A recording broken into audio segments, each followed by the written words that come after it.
자, 민주당 느닷없이 강제된 변화를 겪어야만 합니다. 저쪽이 급격하게 변화하고 있기 때문에 우리 역시 민주당 또한 느닷없이 변화를 강제되고 있습니다. 예. 그렇지만 이 태풍이 분다고 하면 태풍의 순기능적인 역할이 있습니다. 예. 뭐냐면요. 자, 우리 여름철에 한 번씩 태풍이 이렇게 와서 몇 번씩 그죠? 8월달, 9월달 되면은 태풍에서 바다를 왕창 뒤집지 않습니까? 그게 굉장히 자연적으로 필요하답니다. 바다도 한 번씩 왕창 뒤집어 줘야 거기서 새롭게 그게 생태계를 건강하게 만든다고 합니다.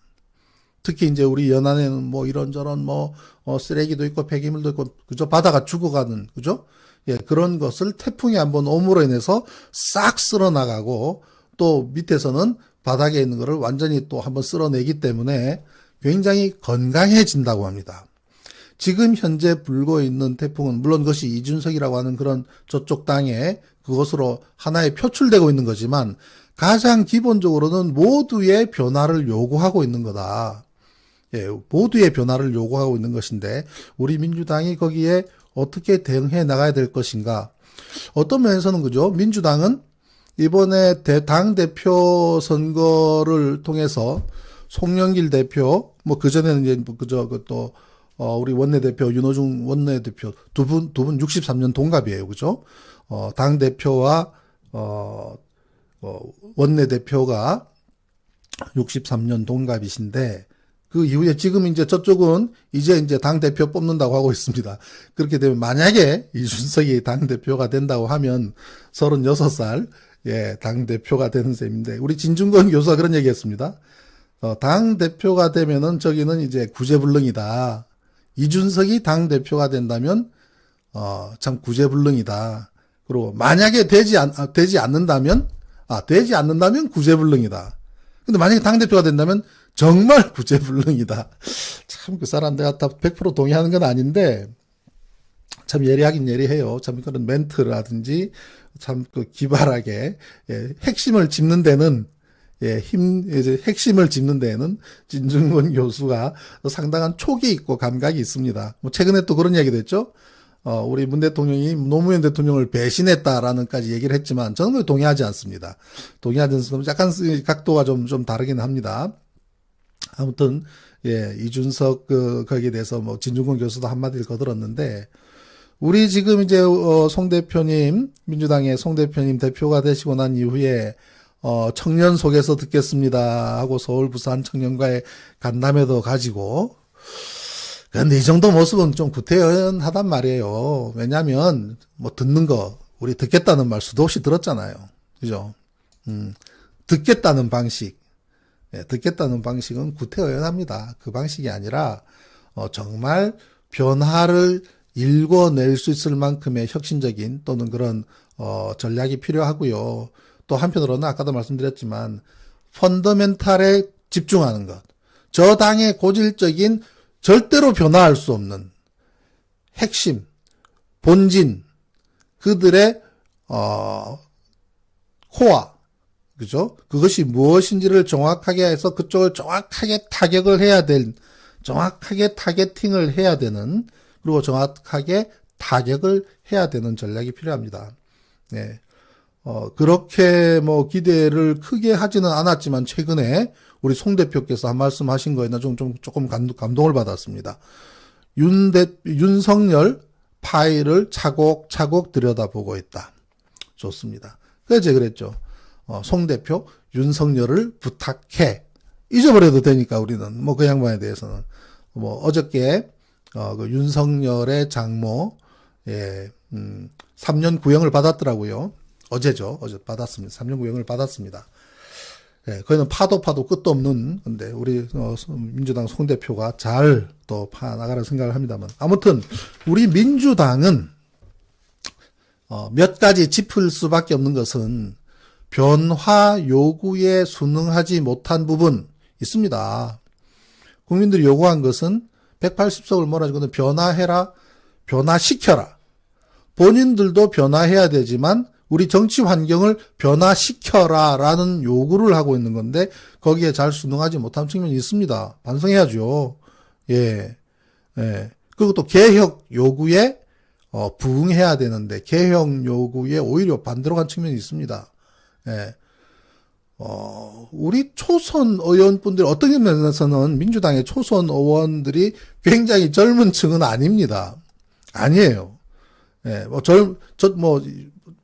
저쪽도 그렇지만 또 정의당에도 보면은 젊다 하면은 정말 젊은 정도가 아니라 어린애 아닙니까? 그런데 민주당의 초선이라고 하더라도 거의 중진급 이상의 초선들이 상당히 많습니다. 예, 그래서 좀 그런 측면도 없잖아 있을 수 있겠습니다만은, 한편으로는 좀 부자 몸조심했던 측면이 있지 않는가.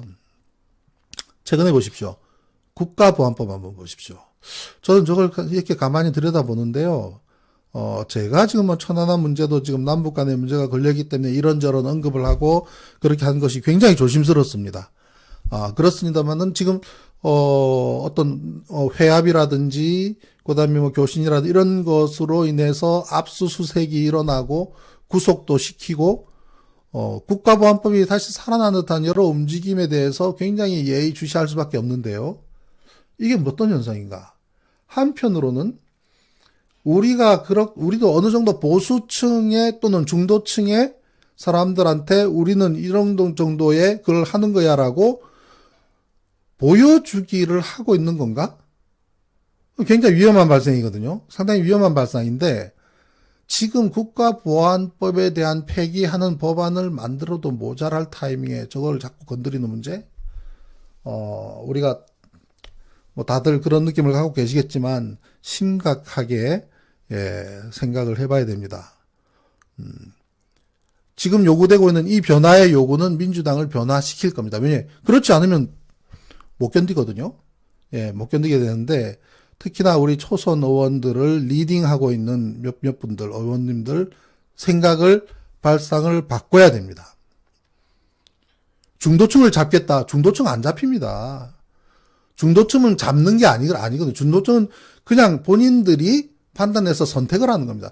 기존에 우리가 똘똘 뭉쳐있던 집토끼 잘 지키는 게 1번입니다. 집토끼 지키는 게 1번이라고요. 예. 그런데 중도층 잡겠다고 나가면 집토끼, 산토끼 다 놓치는 거는 지난 수십 년에 우리 정치 환경을 통해서 다 알고 있는 거 아니겠습니까? 예. 집토끼는 그냥 어디 가지 않겠다라고 생각하고 집토끼 쪽으로 나가겠다고 하는 부분들이, 지금 우리 초선 의원들이 보였던 그런 모습들인데, 그래서는 안 됩니다. 아까도 말씀드렸지만, 펀더멘탈에 집중하는 것은 가장 큰 게 뭡니까? 촛불의 근원은 박근혜 정부에 대한, 그럼 박근혜 최순실로 이어지는 그 당시에 했던 그떤 국정농단, 또 큰 것이 뭡니까? 세월호라고 하는 것에 박근혜 정부가 보여줬던 그 행태들, 그게 폭발적이고 기폭된 거 아닙니까? 그럼 우리가 이 정부 지금 벌써 4년 차에 접어드는데, 촛불의 중심에 있었던 그 세월호에 대한 그 세월호의 아픔과 세월호의 그 진실 규명을 위해서 무슨 노력을 했냐고요. 아니지 않습니까? 최근에 세월호 특검을 한다고 특검이 출범을 했지만 지금 뭘 하고 있는지 모르겠어요. 저도 제가 그동안 쭉 분석을 했고 분석을 하고 했던 그런 내용들을 세월호 특검에 좀 주고 싶은데, 사실 이번 주 다음 주 동안에 민주당의 세월호 하신 분들과 제가 만남을 갖습니다. 예. 그래서 그 내용들을 좀 말씀을 드리고 전달해 줄 시간을 갖기로 했는데요. 그 뒤에 결과는 말씀드리겠습니다만은, 세월호 특검, 그냥 특검이 출범했으니 우리는 손 놔도 돼. 그러면 안 되거든요, 민주당이. 그러면 안 됩니다. 천안함 마찬가지입니다. 세월호든 천안함이든 초선 의원들 내부에서도 그거를 집중적으로 추적하고 파헤치는 그룹이 있어야 합니다. 그게 변화이고 저쪽의 펀더멘탈을 공격할 수 있는, 저 사람들이 절대 벗을 수 없는, 절대로 벗어날 수 없는 과거에 잘못했던 그것이 아직까지 해결되지 않은 그것이야말로 가장 기초적인 거지만 가장 기본적이고 가장 기초적이고 가장 근원적인 데에 해답이 있습니다.